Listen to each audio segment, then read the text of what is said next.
सर्वप्रथम मंच के संचालक महोदय का बहुत बहुत आभार और धन्यवाद।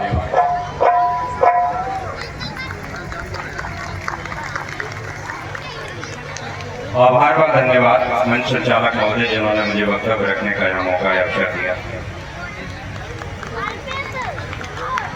करुणा के सागर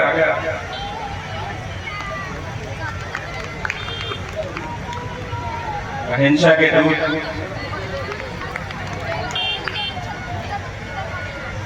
शाक्यमुनि तथागत गौतम बुद्ध के चरणों में मैं नतमस्तक कर उन्हें नमन करता हूँ। महामना ज्योतिबा फुले, शिक्षा की घर घर अलग चलाने वाली माता सावित्रीबाई फुले,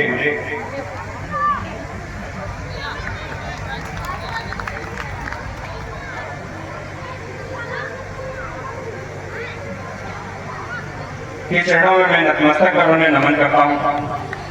बुद्ध बिरसा फूले, अम्बेडकर, पेरियार, नरेश सिंह यादव जी, माता झलकारी बाई, युवा देवी पासी जी, माता नयन वाल्मीकि जी, वीरांगनावंती बाई लोधी जी, अहिल्याबाई होलकर, ऐसे संतों गुरुओं महापुरुषों को भारतवर्ष की मातृभूमि पर जन्मे सभी बहुजन महापुरुषों को मैं चरणों में कोटि कोटि नमन करता हूँ।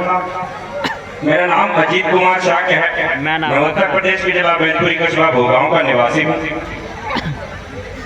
वर्तमान में मैं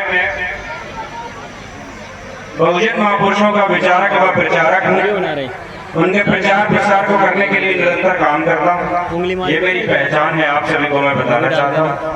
साथ ही मंच पर उपस्थित आदरणीय नेतागण, मंचासीन भिक्षुगण, प्रांगण में उपस्थित पितातुल्य बुजुर्ग एवं हमारी माताएं बहनें, छोटे बड़े भाई, छोटों को मेरा स्नेह प्रेम और बड़ों को मैं सादा नमन नमस्कार नमोदय करता हूँ। सम्मानित साथियों की जैसा मैंने देखा, पूर्व में द्रौपदी कलाकार की टीम के माध्यम से हमें भगवान बुद्ध के मार्गदर्शक को दिखाने का प्रयास किया गया कि कैसे भगवान बुद्ध ने हिंसा का सहारा लिए बगैर बड़े से बड़े पापी, अत्याचारी, अंगुलीमाल जैसे लोगों को अपने चरणों में नतमस्तक कर दिया। ये भगवान बुद्ध के विचार आज देश दुनिया में अगर पहुंचे हैं तो वह इसलिए पहुंचे हैं क्योंकि वह भगवान बुद्ध अपने धर्मों में अनुशासन, डिसिप्लिन सिखाते हैं। अनुशासित होना ही हमारी पहचान है। हमारे देश को सोने की चिड़िया कहा गया क्योंकि इसी देश में सम्राट अशोक महान जैसे योद्धा जन्मे हैं। सम्राट चंद्रगुप्त मौर्य जिन्होंने इस अखंड भारत की निर्माता, जो इस देश की अखंड भारत की दीवार को अपने रक्त के कतरे से सोचा। इस देश को सोने की चिड़िया इसलिए भी कहा गया क्योंकि यही पंजाब, हरियाणा, इस देश की कण-कण में, इस देश की माटी के कण-कण में वो दम है जो ऐसे महायोद्धा पैदा करते हैं, ऐसे विश्व गुरु पैदा करते हैं जो देश दुनिया को विश्वविद्यालय, नालंदा यूनिवर्सिटी जैसी, विक्रमशिला जैसी यूनिवर्सिटी, महाबोधि व्याप देने का काम करते हैं। इसी देश में खाद्यान्न के लिए गेहूं, अनाज जैसी चीजें उगाई जाती हैं। इसी देश में प्याज और लहसुन जैसी चीजें उगाई जाती हैं। शायद इसीलिए ये सोने की चिड़िया है और इसीलिए भी सोने की चिड़िया कहा जाता है क्योंकि इस देश में राजपाट धनदौलती का भी मार्ग जिसके पास था वो विश्व विजेता चक्रवर्ती सम्राट अशोक महान था। शायद इसीलिए इस देश को सोने की चिड़िया कहा गया। आज की सरकारें भी सम्राट अशोक के नाम पर उनके अशोक की लाट को लगा करके सरकार चलायमान करती है।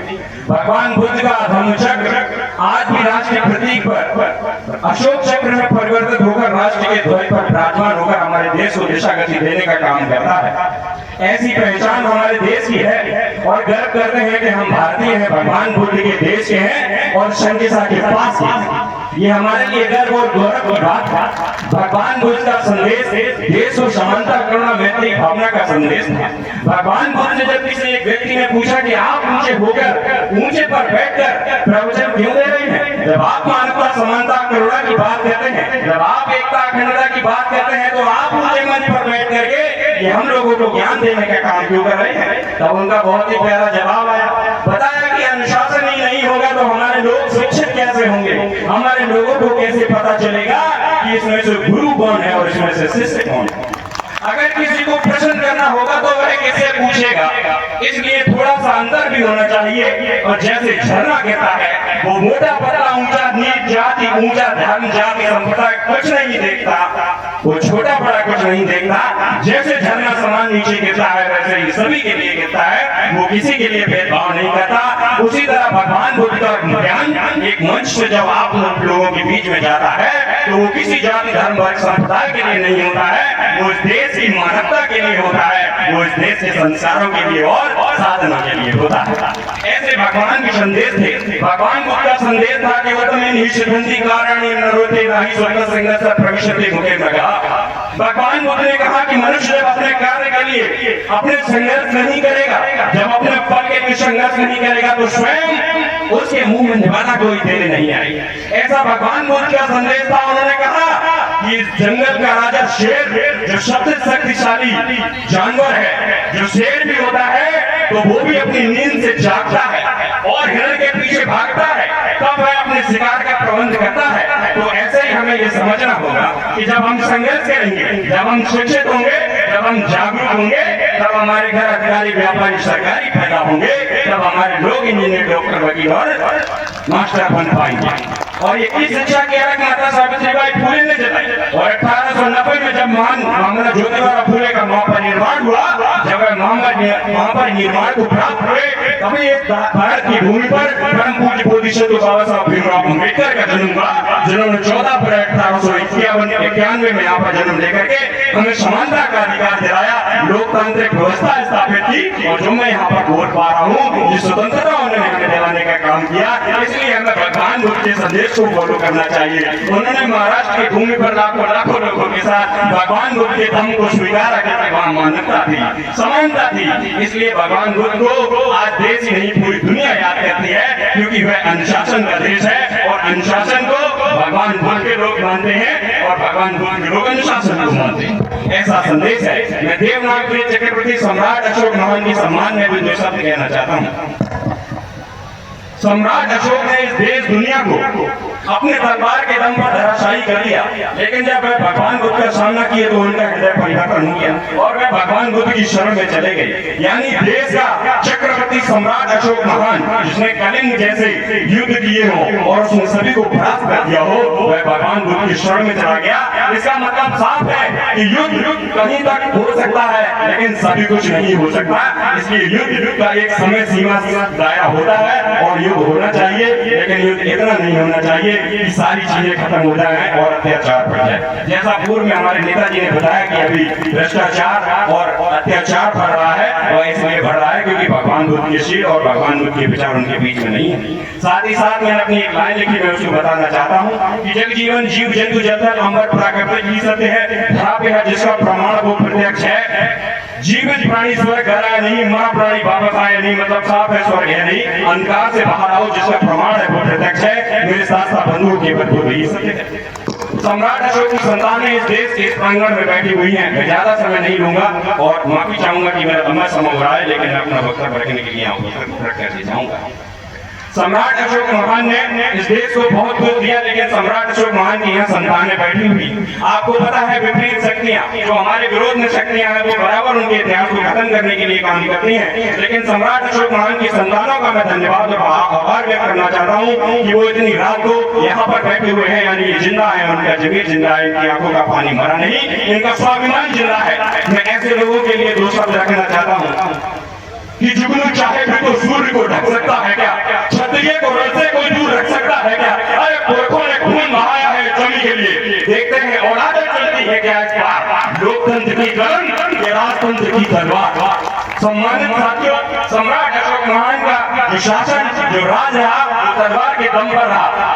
तो बताया है, मैंने लिखा अपनी लाइन के माध्यम से कि शासन तो तलवार के बल और फूटों पर किया, किसी के दरबार में हाजिरी नहीं लगाई। शासन भी किया मगर किसी के हकी नहीं खाई। पता था मिटाओगे पत्थरों से इतिहास, मगर दिमाग से लहर कैसे मिटाओगे उस खूनी अंदाज की। समझ तो गई होगी मैं बात कर रहा हूँ देवनागरी चक्रवर्ती अशोक सम्राट की। बात ये बताने के लिए इसलिए आया हूँ क्योंकि उस दौर में भी पुरखों की तलवार के खून की ताकत का अंदाजा ऐसे ही लगा सकते हो। आज की राष्ट्रपति मोर है, उस दौर में भी मोर साम्राज्य का प्रतीक मोर था। उस दौर में भी मोर साम्राज्य का प्रतीक मोर था। मैं प्रमाण दे सकता हूँ इस बात का। काल्पनिक ढोंग को रख सकते हो मगर साक्ष्य नहीं दे सकते इस बात का। आज भी इस देश के नोट सिक्के दोनों पर पुरखों की निशानी है। मैं प्रमाण दे सकता हूँ इस बात का। इसलिए मैं गर्वी नहीं घमंड के साथ कहता हूँ आज भी इस देश में सिक्का चलता है मेरे बाप का। ये समझने की बातें हैं और ये आपकी जागरूकता के लिए मैं आपके बीच रखता हूँ। लास्ट की लाइन में आपके युवाओं को बताने के लिए कहना चाहता हूँ, जो लोग यहाँ पर बैठे हैं वो जिंदा है, वो जागरूक है। मैं लास्ट लाइन अपनी रखने के साथ आप सभी से समझ जाऊंगा और यहाँ से विदा चाहूंगा। साथियों, मैं जानता हूँ कि जो लोग यहाँ बैठे हैं वो जिंदा है, वो इस देश की लोकतांत्रिक व्यवस्था में, इस संविधान में अपनी आस्था रखते हैं। इसलिए वो यहाँ पर बैठकर इन बातों को सुन रहे हैं और इनके विचारों पर काम कर रहे हैं। मोहब्बत कौन करता है, सियासत कौन करता है, हम जानते हैं कि हमारी हिफाजत कौन करता है। अरे हमने लाज रखी है पुरखों की, वरना यहाँ सब टुकड़ों पर पड़ते हैं। बगावत कौन करता है? ये बगावती लोग हैं, ये क्रांतिकारी लोग हैं, ये जिंदा जागृत लोग हैं। माता झलकारी बाई के रूप में, मुदा देवी पाल जी के रूप में, वीरांगना बाई लोधी के रूप में, अहिल्याबाई होलकर जी के रूप में यहाँ पर हमारी माता बहनें बैठी हुई है, झांसी की रानी के रूप में। ऐसी माता बहनों को मैं चरणों में 100 बारंबार नमन करता हूँ। ऐसे महापुरुषों के चरणों में मैं नतमस्तक कर नमन करता हूँ। मैं इसी के साथ अपनी वाणी को विराम देता हूँ। सभी सम्मानित साथियों को नमो बुद्धाय, जय भीम, जय सम्राट, जय मंडल, जय जवाहर, जय संविधान।